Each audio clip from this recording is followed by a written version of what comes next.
Well, I got some great news for you guys here today. And let me once again give a quick TLDR for anyone out of the loop. I'm just going to reuse the same TLDR I did last time because it works and I already made it, so I might as well use it. That said, if you do know the situation, feel free to skip forward about 25 seconds. Natsuno, working for Kadokawa, had made some statements talking about self-censoring to appeal to Apple and Google standards, which was a really weird hypothetical because manga doesn't rely on Apple or Google right now anyways, but still, he said that. Got a bunch of backlash for it. On top of that, people apparently were giving him a bunch of backlash for a statement he made during the Olympics and were demanding his resignation after that. So people are mad at him in Japan, by the way. These are Japanese people. A subsidiary of Kadokawa came out with a statement of damage control the other day, and now Kadokawa themselves has also issued a statement. And now here's the update. Also know, however, that regarding the damage control we just mentioned, Natsuno was also docked 20% less pay for 3 months, if I recall. And now there's this. From the OASG, they report Kadokawa begins translating and distributing manga and light novels directly. Kadokawa announced today at their virtual Crunchyroll Expo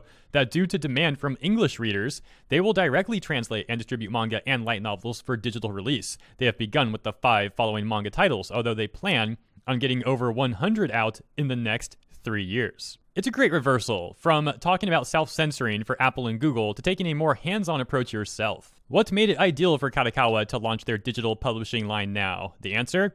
I think as long as the contents are good, they should be welcomed not only in Japan, but also overseas. Now, all the manga fans from all over the world have something in common. Thus, if a title is popular in Japan, it will have great potential in any other English-speaking country. I love how he doesn't talk about localizing or changing the contents for the overseas audience. No, man. We like the material the way it is, and that's how we want it. There's some more questions and answers you might want to see. Feel free to read that, and I'm going to explain a very bad localization situation you might not be aware of. It happened about 1.5 years ago with Trails of Cold Steel 3 and NIS America. They were doing a Twitch stream. The localizers were on stream, 2 of them if I recall. And the topic of the material being changed was brought up, and they essentially said that they changed the content of certain jokes in Japan because they are offensive to the Western culture we have here, our values, or something like that is what they said. It was extraordinarily cringy.